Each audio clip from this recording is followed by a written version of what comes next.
Part 1. The Misunderstanding. The stars had always been silent to the Veltar people. For 3,000 years, their ships had traveled between worlds, finding empty planets and quiet moons. Sometimes they discovered ruins of old civilizations, but never anything alive. Never anything that could speak back to them. That changed on a cold morning when Senior Scanner Thexra noticed something strange on her screens. "Commander Zixith," she called across the bridge of the ship Peaceful Dawn. "I'm getting radio signals from the third planet in this system." Commander Zixith walked over to her station, his four arms moving gracefully behind his back. Like all Veltar, he was tall and thin, with pale blue skin and large dark eyes. He had spent 50 years exploring space and had never found a living civilization. "Are you sure?" he asked, looking at the patterns on her screen. "Yes, sir." "The signals are organized, mathematical. Someone is trying to communicate." Thexra's excitement was clear in her voice. "Commander, this could be it. Our first contact with a new species." Zixith felt his heart beat faster. The Veltar Confederacy had been waiting for this moment for centuries. They had protocols ready, ships designed for peaceful contact, and teams of experts who studied how to help primitive species join the galactic community. "Send word to the Confederacy," he ordered. "Tell them we've found them. The first new species in 1,000 years. The message took 3 days to reach the Confederacy's capital world. When it did, the response was immediate. A full contact fleet would be sent to the system the humans called Sol. Ships filled with teachers, scientists, and diplomats would guide this young species into the stars. But first, Zixith's small exploration group would make initial contact. "What do we know about them?" asked Dr. Venal, the team's xenobiologist. She was shorter than most Veltar, with silver markings on her arms that showed her high education level. "They call themselves humans," Thexra reported, reading from her analysis screens. "They live on the third planet. They seem to be at an early industrial stage. We're detecting nuclear energy signatures and some basic space technology." "Perfect," said Dr. Venal. "According to our models, they should have simple orbital platforms and maybe some primitive rockets. This will be a standard integration process." Commander Zixith nodded. He had done this before with species that were already dead, studying their ruins to understand how civilizations developed. But this was different. This was a living, breathing species that needed help to survive. "How long do you think it will take?" asked Lieutenant Kexelo, their communications officer. "The standard timeline is about 500 years, Dr. Venal explained. "First, we make peaceful contact. Then we slowly introduce them to basic galactic concepts. We help them develop better technology and teach them about the other species in the Confederacy. Eventually, they'll be ready to leave their planet safely." 500 years? Thexra sounded surprised. "These things take time," the doctor said kindly. "You can't rush a species into space. They need to develop the right culture, the right philosophy. If they move too fast, they might hurt themselves or others." The Peaceful Dawn moved closer to the human system. As it did, their sensors began picking up more details about Earth. The planet was beautiful, covered in blue oceans and white clouds, perfect for supporting life. But something was wrong. "Commander," Thexra called out, her voice uncertain. "I'm getting some strange readings." "What kind of readings?" "There are structures in orbit around their planet, but they're not what I expected." Zixith looked at the sensor display and felt his blood go cold. The structures orbiting Earth were massive, far bigger than anything a primitive species should be able to build, and they were covered in what looked like weapon systems. "Are you sure these readings are correct?" he asked. "I've checked 3 times, sir. These aren't simple space stations. These look like military installations." Dr. Venal came over to look at the screens. "This doesn't make sense," she said. "According to our models, they should barely have rockets. How did they build something like this?" "Maybe they had help," suggested Lieutenant Kexelo. "Maybe another species contacted them first?" "No," Zixth said, studying the energy patterns. These technologies are definitely human. Look at the design philosophy. It's completely different from any known species. The Peaceful Dawn continued its approach, staying far enough away to avoid detection.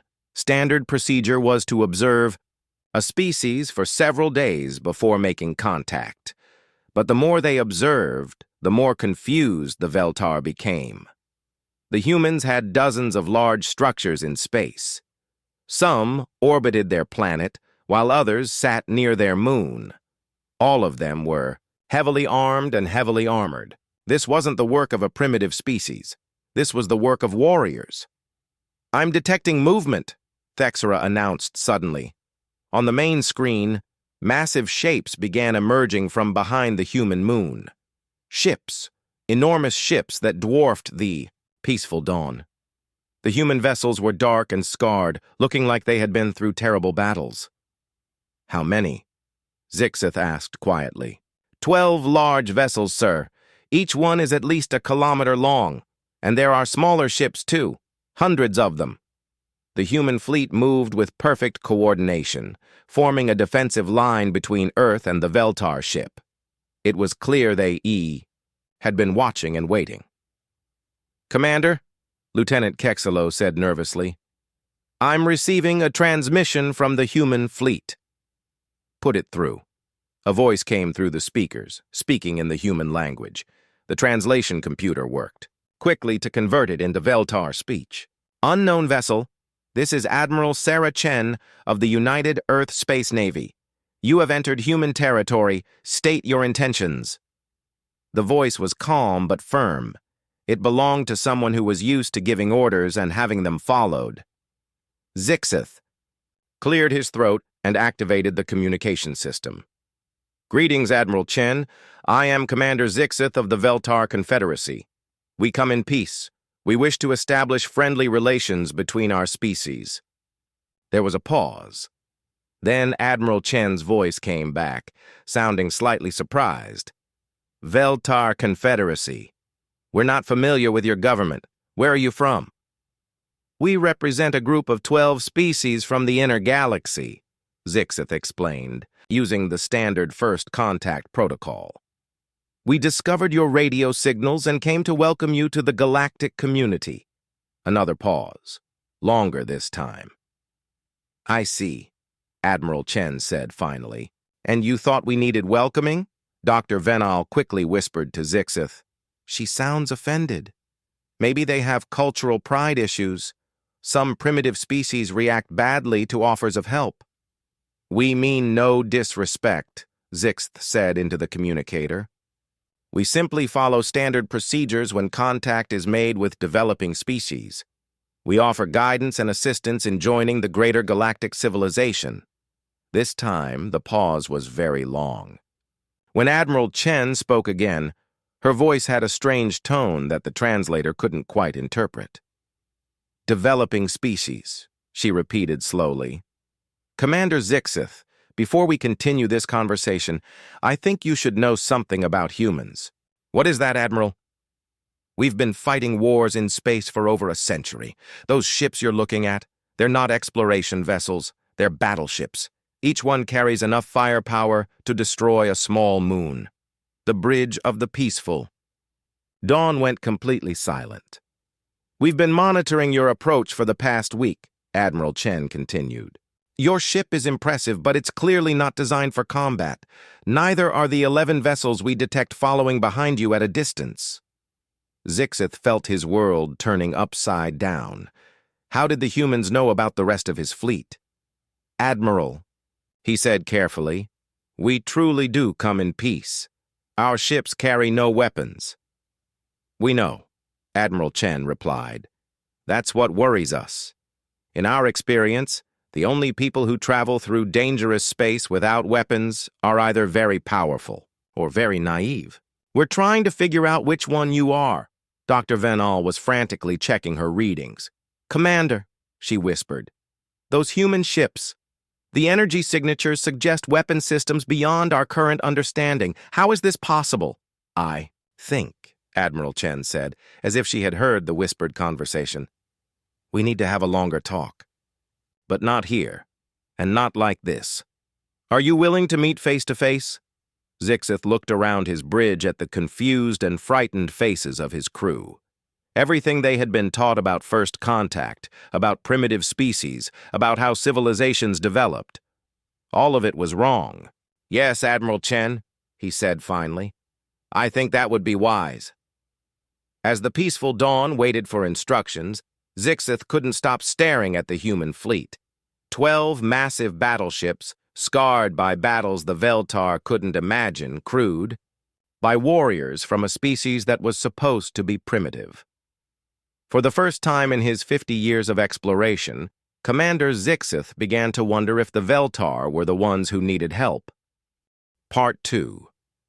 The fleet that shouldn't exist. Admiral Sarah Chen stood on the bridge of the UES Indomitable, watching the alien ship on her main screen.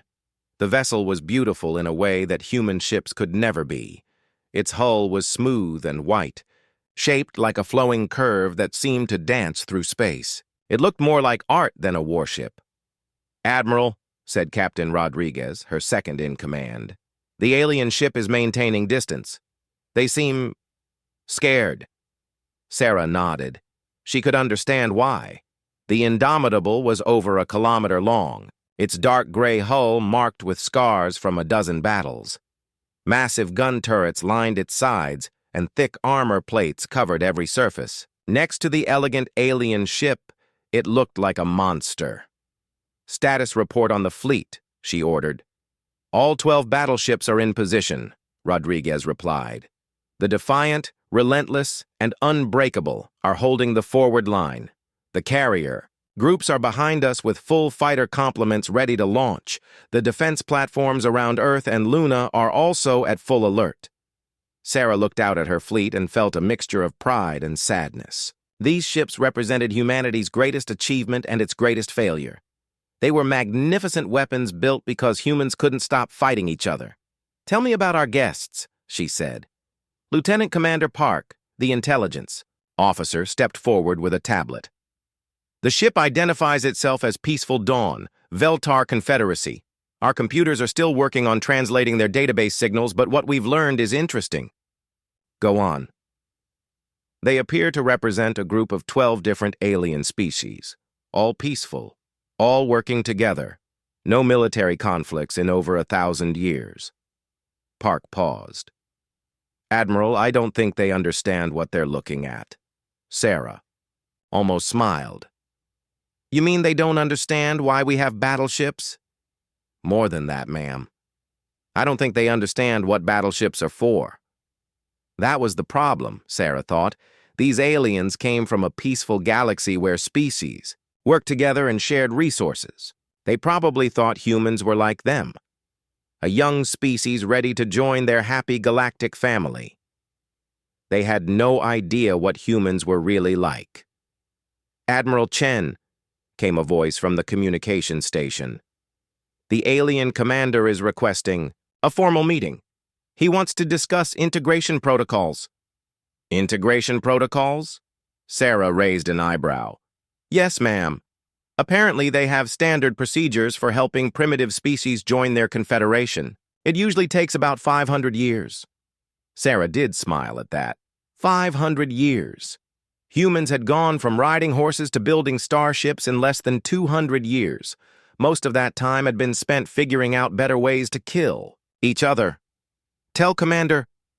What's his name? Zixith, ma'am. Tell Commander Zixith that we'll meet with him. But first, I want him to understand what he's dealing with. Sarah turned to her communications officer. Prepare a data package. Include our history files. Start with World War I and go through the colony wars. Make sure they understand what humans do to each other when we disagree. Ma'am, are you sure that's wise? Captain Rodriguez asked quietly.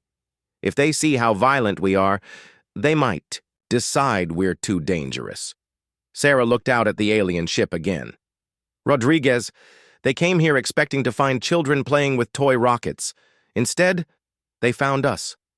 They need to understand why we built these ships before they make any mistakes. The data package was sent within an hour.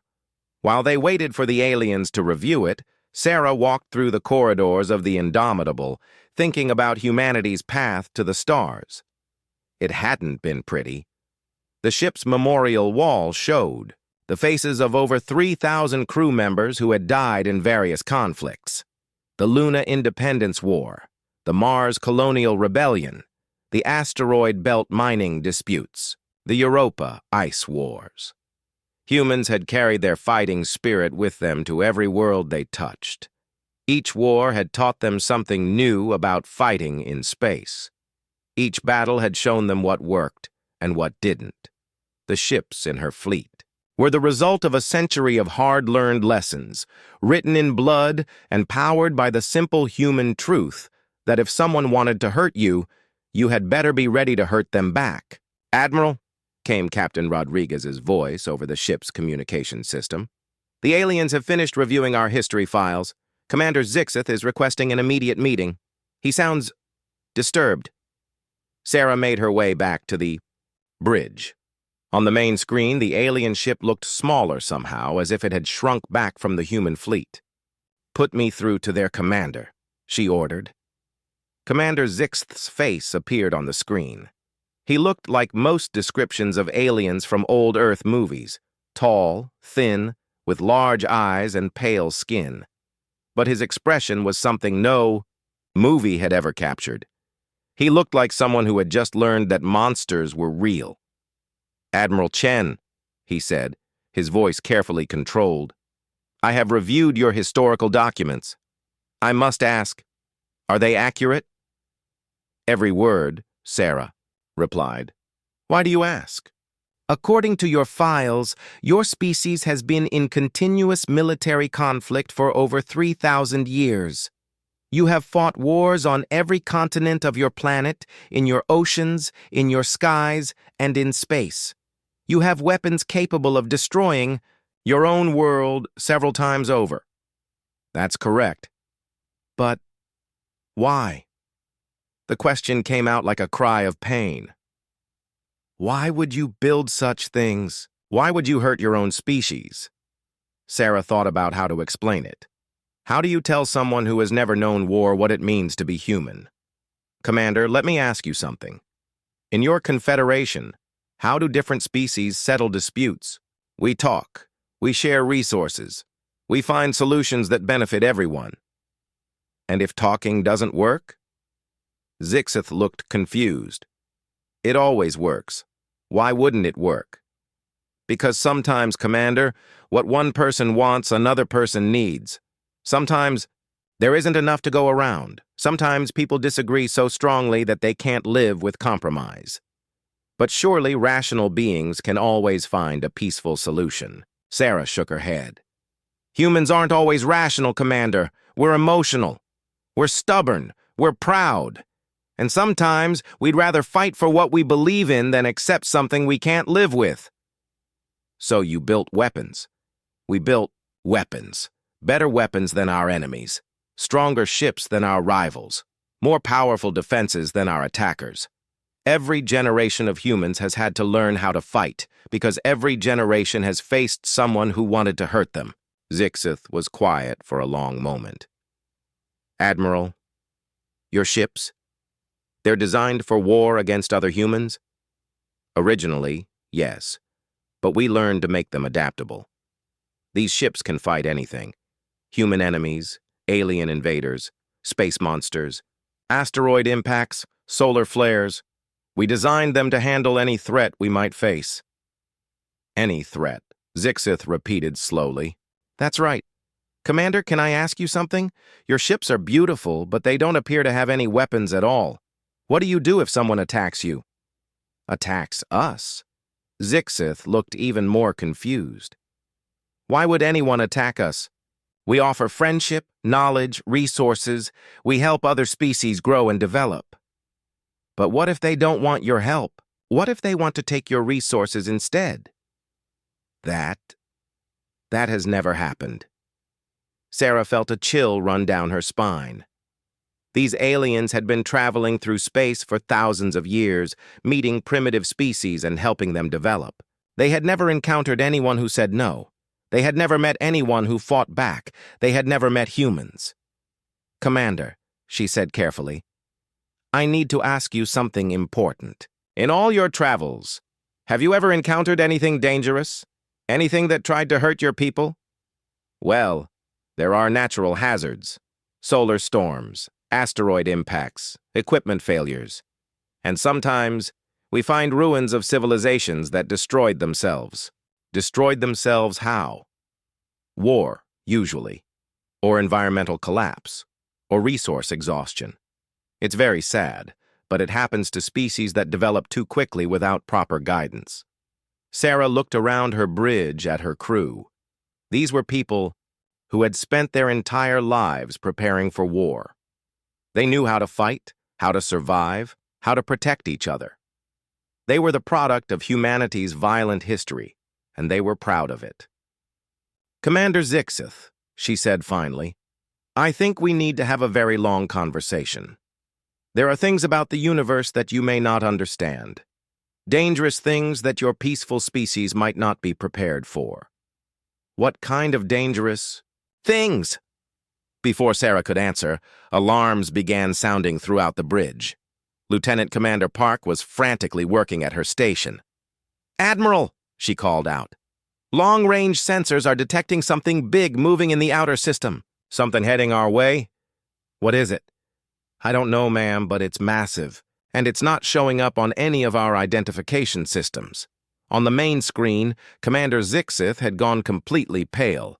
"Admiral Chen," he said, his voice shaking, "I believe you're about to learn why my people needed to find species like yours." Sarah felt her blood turn cold. "What do you mean?" "The universe," Zixith said quietly, "is not as peaceful as we thought." Part 3. Cultural Shock and Revelation. The meeting station hung in space between Earth and the alien fleet, like a metal bridge connecting two different worlds. Admiral Sarah Chen had ordered it built in just 6 hours, a simple structure with docking ports, life support, and meeting rooms.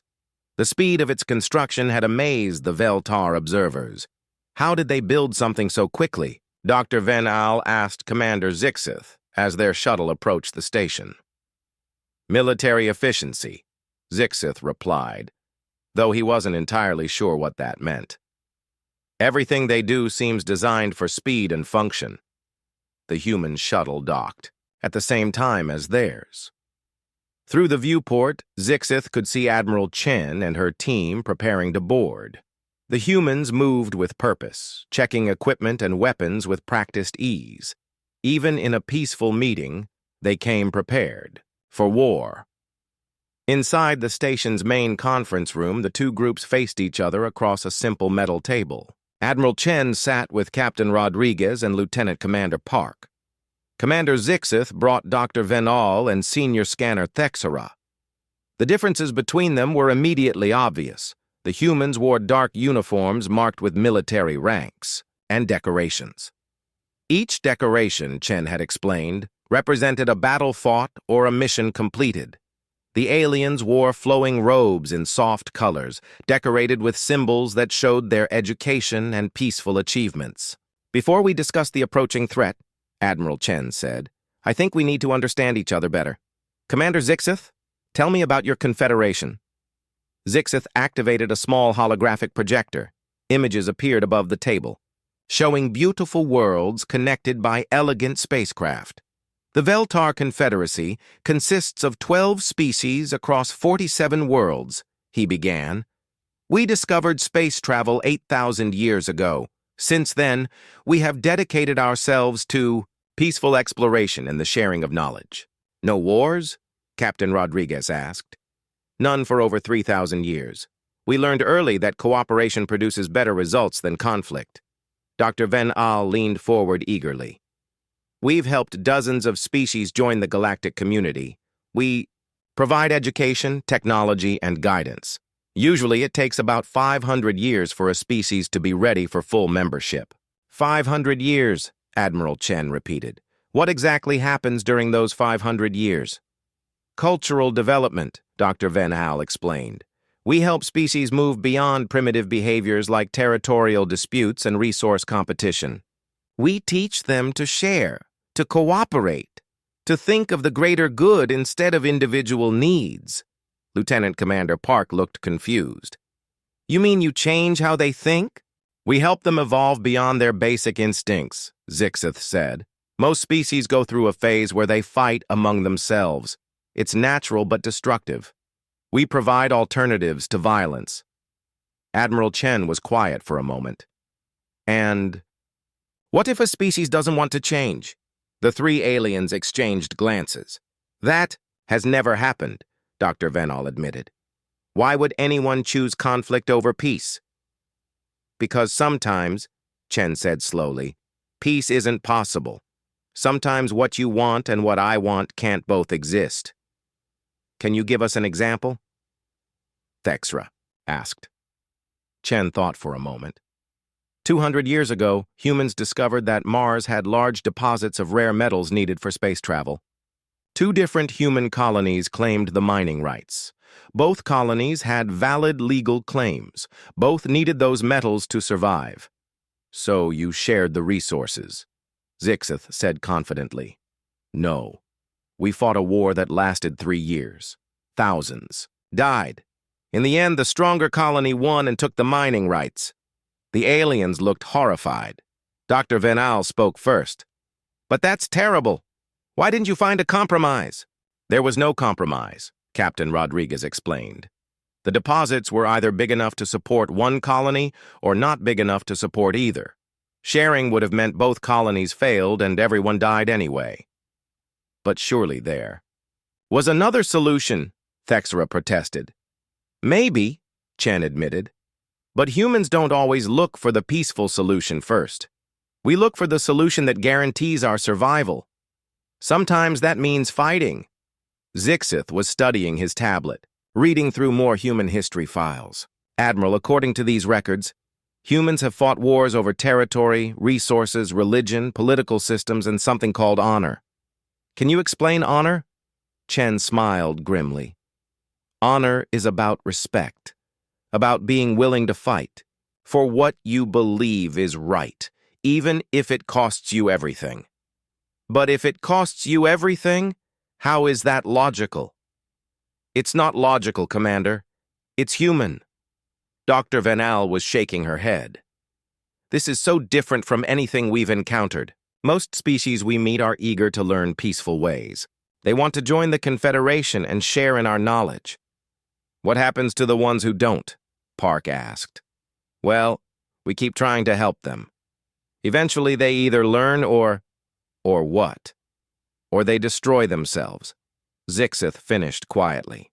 It's very sad, but species that can't evolve beyond violence usually don't survive long enough for us to help them. Admiral Chen leaned back in her chair. Commander, let me make sure I understand this.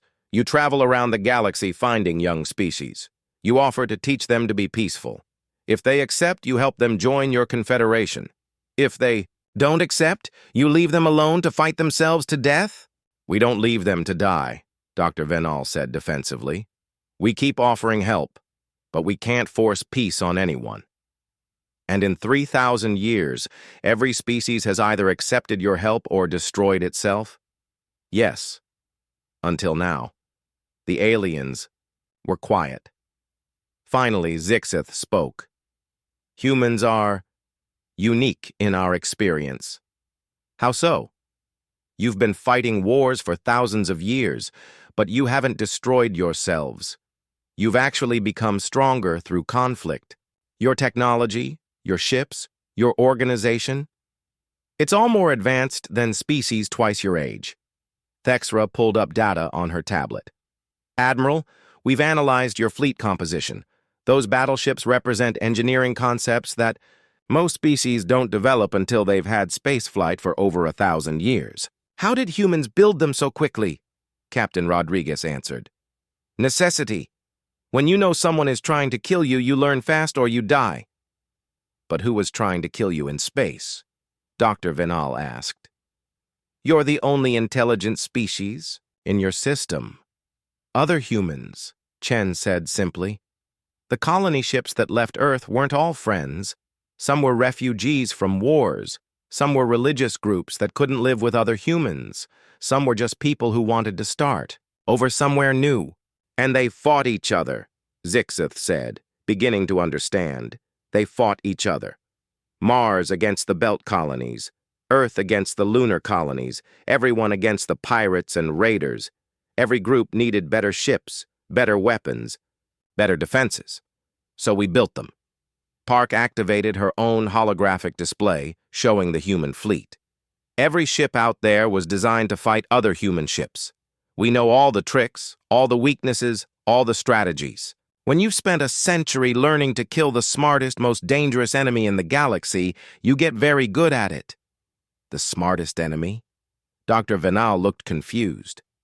Ourselves, Chen explained. Humans are our own worst enemy. We know exactly how humans think, how they fight, how they plan. So we have to be smarter than ourselves to survive. Zixith was staring at the human fleet display. This is why your ships are so heavily armed. You're not just preparing to fight aliens or natural disasters. You're preparing to fight other humans. That's right. And if we can handle humans, we can handle anything. Anything? Thexera asked. Admiral Chen was about to answer when alarms began sounding throughout the station. Emergency lights flashed red, and an urgent voice came over the communication system. Admiral! Chen, this is the Indomitable. The object in the outer system has changed course. It's definitely heading for Earth. Estimated time of arrival, 6 hours. Chen stood up immediately. What's its size and configuration? Ma'am, it's approximately 10 kilometers long. Configuration unknown. It doesn't match any known ship design, human or alien. Zixith had gone pale. 10 kilometers, he whispered. Commander, Chen said sharply. Do you know what that is? I hope I'm wrong, Zixith replied. But if I'm not, Admiral, your species is about to face the reason why the galaxy needed warriors like you. Dr. Venal was frantically checking her own instruments. Commander, the energy signature, it matches the old legends. What legends? Captain Rodriguez demanded. Zixith looked up at the humans with fear in his large eyes. The world enders. Ancient machines that hunt down civilizations that grow too quickly. We thought they were myths. How many civilizations have they destroyed? Chen asked. According to the stories, hundreds, maybe thousands. They appear whenever a species becomes too advanced too quickly. They eliminate the threat. Admiral Chen looked at her officers, then back at the aliens. Commander, in your opinion, would humanity qualify as a species that's grown too advanced too quickly? Zixith didn't answer. He didn't need to. All right. Then, Chen said, standing up and straightening her uniform. I guess it's time to see if human battleships are as good as we think they are. Part 4. The real test. The bridge of the UES Indomitable was a storm of controlled activity. Admiral Chen stood at the center, watching her officers prepare for battle, while the alien observers huddled together in shocked silence. 6 hours until the World Ender arrived. 6 hours to prepare for a fight against something that had destroyed hundreds of civilizations. Fleet status report, Chen ordered. All 12 battleships ready for combat, Captain Rodriguez replied. The Defiant, Relentless, and Unbreakable are moving to intercept position. Fighter squadrons are launching from the carriers. Defense platforms around Earth and Luna are armed and ready. What about our guests? Chen glanced at Commander Zixith, who was pale and shaking. The Veltar ships are moving to a safe distance, Rodriguez said. They've offered to evacuate Earth's population if needed. Chen almost laughed. How many people do you think their ships can carry? According to their specifications, maybe 50,000 people total. Earth has 8 billion people, Commander Zixith, Chen said to the alien leader. We appreciate the offer, but we're not going anywhere. Dr. Venal stepped forward nervously. Admiral, you don't understand. The World Enders have destroyed species, far more advanced than yours. The Cathari had energy shields that could stop stars. The Morden could move planets. They all fell to the World Enders. What exactly is a World Ender? Lieutenant Commander Park asked, studying the sensor readings. Zixith activated his holographic display, showing ancient images from Confederacy archives. They're machines, built by a species that died out millions of years ago.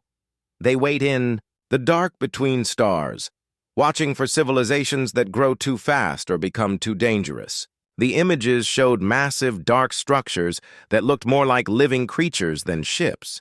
They had no symmetry, no beauty. They were purely functional, designed only to destroy. When they detect a threat, Dr. Venal continued, they emerge and eliminate it. They use weapons we don't understand, technologies that can break the laws of physics. Nothing has ever stopped them. How do you know so much about them if they destroy everyone they attack? Captain Rodriguez asked. Because some civilizations managed to send warning messages before they died, Thexera said quietly. We have fragments of data from dozens of dead worlds, all saying the same thing. Something came from the dark and ended everything. Admiral Chen studied the ancient images. These machines, do they ever negotiate? Do they give warnings? No, Zixith said.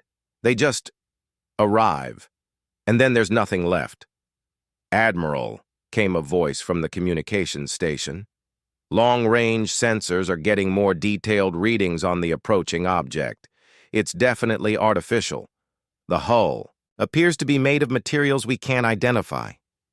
Chen moved to the sensor station and looked at the readings. The world ender was massive, 10 kilometers of dark metal moving through space without any visible propulsion system. It looked like something that had crawled out of a nightmare. Weapons analysis? She asked.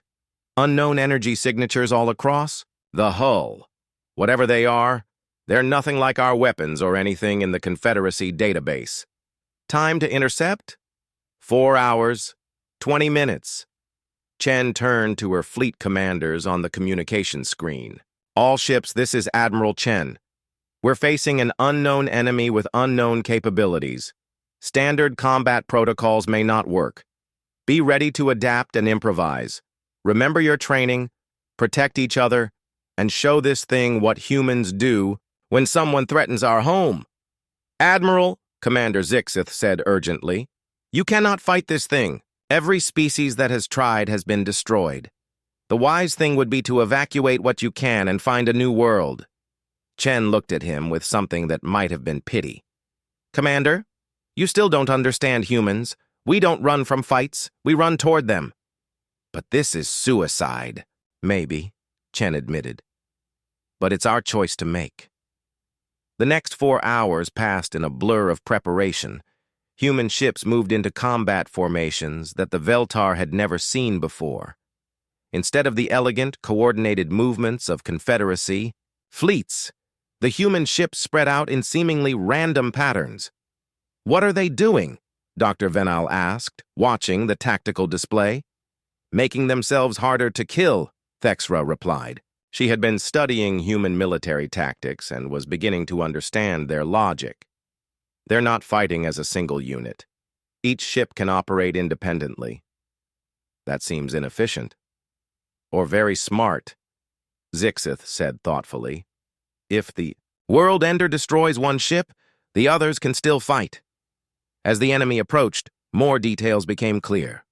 The world ender was not just big, it was wrong. Its hull seemed to absorb light, making it difficult to look at directly. Strange energies flickered across its surface, like living lightning.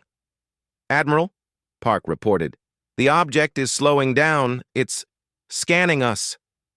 Scanning how? Unknown. Energy beams are sweeping across our ships and installations. It's like it's studying us. On the main screen, the world ender had stopped just outside the asteroid belt. For several minutes, it hung motionless in space, while waves of energy poured out from its hull. Then it began to change. Admiral, Park shouted. The enemy ship is growing? The world ender was extending parts of itself, unfolding like a mechanical flower. New sections emerged from its hull, covered in weapons that pulsed with dangerous energy. In minutes, it had doubled in size. It's adapting, Zixith whispered in horror. It scanned your defenses and modified itself to fight you. Smart machine, Chen said grimly. Rodriguez, signal all ships. Attack pattern Alpha 7, no holding back. Ma'am, shouldn't we try to communicate first? With something that's killed entire civilizations? I don't think it's here to talk. The human fleet opened fire simultaneously. Dozens of energy beams, missile salvos, and kinetic projectiles struck the world ender from multiple directions. The alien observers watched in amazement as humanity unleashed enough firepower to destroy small moons. For a moment, it seemed to work. The world ender's hull sparked and flared where the weapons hit. Dark metal boiled away under the concentrated assault. Then it fired back. The world ender's weapons were unlike anything in the galaxy. Instead of simple energy beams, they fired reality-twisting attacks that bent space itself. One blast caught the battleship Valiant and simply erased it from existence. Another tore a hole in space that swallowed a squadron of fighters. "Evasive maneuvers," Chen ordered. "All ships, scatter and attack independently." The human fleet broke apart like a school of fish avoiding a predator. Each ship began fighting its own battle, using speed and unpredictability to avoid the world ender's terrible weapons. "This is hopeless," Dr. Venal said, watching another human ship disappear. "Admiral, please order a retreat." "No," Chen said firmly. "We've lost ships before, we keep fighting. But you're all going to die." Chen turned to look at the alien doctor. "Dr. Venal, let me explain something about humans. We've been dying in wars for thousands of years. Every generation of humans has faced extinction and survived. This is just another Tuesday for us." As if to prove her point, the remaining human ships regrouped and launched another coordinated attack. This time, they used different tactics. Instead of trying to destroy the world ender directly, they targeted its weapon systems. "Clever," Zixith admitted, watching the battle. "They're not trying to win immediately. They're learning how it fights."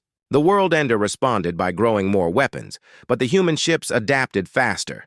They began using the asteroid belt as cover, hiding behind rocks and emerging to fire quick bursts before disappearing again. "Admiral," came a transmission. "From the Unbreakable, we've identified a pattern in its weapon cycles. It has to recharge between the reality twister shots." "How long?" 17 seconds. "All ships, coordinated strike during recharge cycles. Hit it when it's vulnerable." The battle continued for 2 hours. Slowly, painfully, the human fleet began to win. Not through superior firepower, but through superior tactics, adaptability, and sheer stubborn refusal to give up. The world ender, for all its terrible power, was still a machine. It followed patterns. And humans had spent centuries learning to fight enemies that followed patterns. When the final shot from the Indomitable pierced the world ender's core, the ancient machine simply stopped. Its weapons went dark, its hull stopped changing, and it drifted like a dead thing in space. "Target neutralized," Captain Rodriguez reported. The bridge was silent except for the sound of heavy breathing. Half the human fleet was gone, but Earth was safe. Commander Zixith stared at the tactical display in shock. You actually destroyed it!" Admiral Chen slumped in her chair, suddenly looking very tired. "We lost 6 ships and over 12,000 people. I wouldn't call that a victory. But you saved your world. You defeated something that destroyed civilizations far older and more advanced than yours." Chen looked at him. "Commander, that's what humans do. We fight impossible odds and sometimes we win. Usually we lose a lot of people in the process, but we keep fighting until we can't fight anymore." Dr. Venal was crying, a sight none of the humans had expected. "All those civilizations," she whispered. "All those species that died because they couldn't fight back. If they had known about humans—" "They might still be alive," Chen finished. "I'm sorry, Doctor, but some things can only be stopped with violence." Zixith was studying the battle recordings. Part 5. The New Paradigm.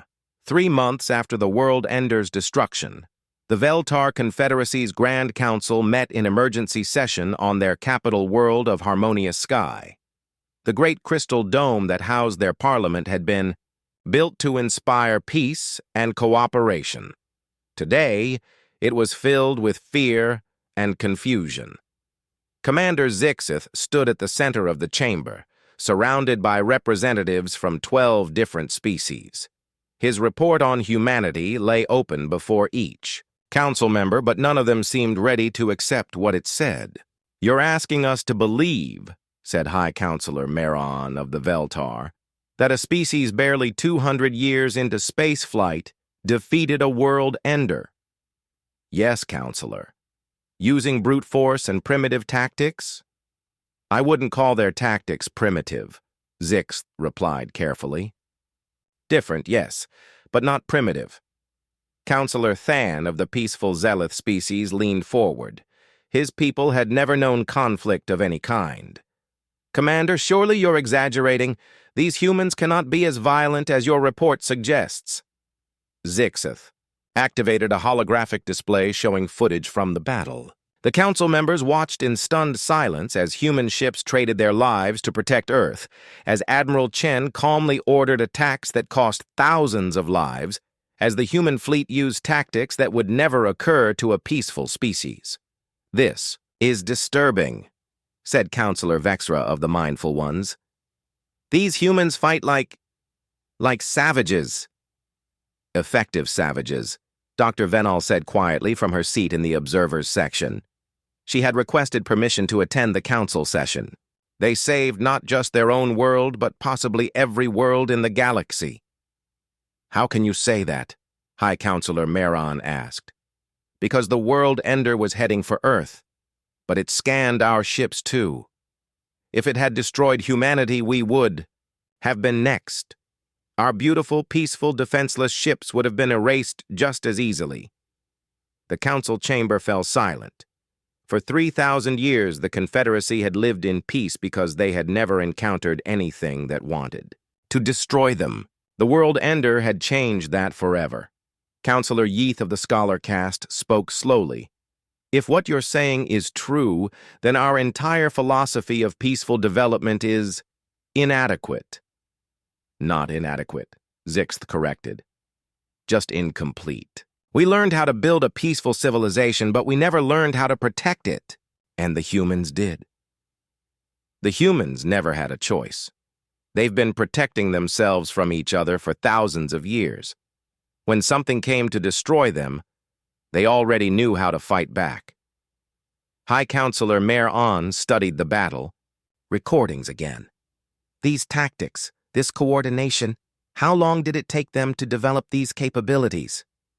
"According to their historical records, they've been refining space warfare for about a century." "But their military thinking goes back much further." "A century," Counselor Than repeated in amazement. "We've been studying peaceful cooperation for 8,000 years. And in one day," Dr. Venal added, "humanity accomplished something we never could. They faced extinction and chose to fight rather than surrender." The debate continued for hours. Some council members wanted to stay away from humanity, fearing that contact with such a violent species would corrupt their own peaceful nature. Others argued that humanity represented something the galaxy desperately needed. Finally, High Counselor Meran called for order. "Commander Zixith, what is your recommendation?" Zixith had been thinking about this question for 3 months. "Counselors, I believe we need to completely change how we approach galactic civilization." "In what way?" "We need to stop assuming that peace is the natural state of the universe. We need to prepare for threats we've never imagined, and we need humanity's help to do it." "You want us to learn warfare from these humans?" Counselor Vexra sounded horrified. "I want us to learn survival," Zixith replied. "There may be other world enders out there. Other threats we don't know about. If we remain defenseless, we'll eventually face something that destroys us all." "But becoming warriors would change who we are," Counselor Than protested. "Better to change than to die," Dr. Venal said bluntly. "I've studied humanity for 3 months now. They haven't abandoned their capacity for peace. They've simply learned that sometimes peace must be defended with strength. The council voted that evening. By a narrow margin, they approved a new policy: limited military cooperation with humanity. Admiral Sarah Chen received the news while standing on the observation deck of the newly built joint station in the Sol system. Through the transparent, aluminum windows, she could see human battleships escorting a convoy of Veltar research vessels. It was a sight that would have been impossible to imagine just months before. "Admiral," Captain Rodriguez said, joining her at the window, "the first group of Confederacy students has arrived for military training." Chen nodded. "How are they handling it?" "About as well as you'd expect. The Veltar are fascinated by our tactics, but horrified by our casualty reports. The Zealoth keep asking why we can't just talk to our enemies instead of shooting them. And the others? The mindful ones are trying to develop weapons that incapacitate rather than kill. The scholar caste wants to study every battle in human history. It's interesting." Chen smiled. "Any word from the research teams examining the World Ender wreckage?" Dr. Venal's report came in this morning. The machine was definitely ancient, possibly millions of years old. But here's the concerning part. It had detailed records of dozens of civilizations it destroyed. And according to the data, there are more of them out there. Chen felt a chill. How many more? Unknown. But the records suggest they work in groups. The one we fought might have been a scout. Wonderful. Chen turned from the window. "What's the status on the Joint Defense Initiative?" 12 Confederacy worlds have agreed to install human-designed defense platforms. We're training their engineers to maintain them. In exchange, they're sharing their advanced sensors and communication systems with us. It was a fair trade, Chen thought. The Confederacy had technologies that were centuries ahead of humanity in some areas, but they had never thought to weaponize them. "Admiral," Rodriguez continued, "I've been wondering about something. Do you think we're changing them too much? Some of their species have never known violence of any kind." Chen considered the question. "Rodriguez, 3 months ago, these species were sitting ducks waiting for something like the World Ender to wipe them out. Now they're learning to protect themselves. I'd say we're helping them grow up." But at what cost? Before Chen could answer, alarms began sounding throughout the station. An urgent voice came over the communication system. "All stations, this is long-range sensor control. We're detecting multiple contacts at the edge of the system. Configuration matches World Ender signatures." Chen and Rodriguez ran to the nearest command center, where a crowd of human and alien officers were studying the sensor displays. "How many?" Chen demanded. 7 confirmed, Admiral. Possibly more behind them." Chen looked around the room at the mixed group of humans and aliens working together. 3 months ago, the aliens would have panicked and tried to evacuate. Now they were checking weapons systems and coordinating with the human fleet. "Battle. Stations," she ordered. "Signal all ships, human and Confederacy. Let's see what we've learned." Dr. Venal, who had been working at a nearby science station, looked up nervously. "Admiral, can we handle 7 of them?" Chen smiled grimly. "Doctor, 3 months ago, humanity faced 1 world ender with just human ships. Today we're facing 7 with a combined fleet of human warriors and Confederacy technology. You think we can win?" "I think," Chen said, watching as the joint fleet moved into position. "We're about to find out what happens when you give a peaceful galaxy some very angry guardians." On the main screen, the world enders approached in perfect formation, just as their predecessor had. But this time, they weren't facing a single species fighting alone. They were facing something new in galactic history, a coalition of peaceful civilizations protected by warriors who had learned that some things were worth dying for. Commander Zixith's voice came over the communication system from his ship. The New Dawn. "Admiral Chen, this is the Confederacy fleet. We're ready to follow your lead." "Copy that, Commander. All ships, this is Admiral Chen. Today we find out if the galaxy's warriors and the galaxy's peacemakers can work together. Let's make sure these ancient machines learn something they've never experienced before." "What's that, Admiral?" Dr. Van Al asked. Defeat, Chen replied, and gave the order to attack. As the joint fleet engaged the world enders, something unprecedented happened in galactic history. For the first time in millions of years, the ancient destroyers faced opponents who fought not just for survival, but for the protection of others. And for the first time in millions of years, the darkness between the stars learned to fear the light.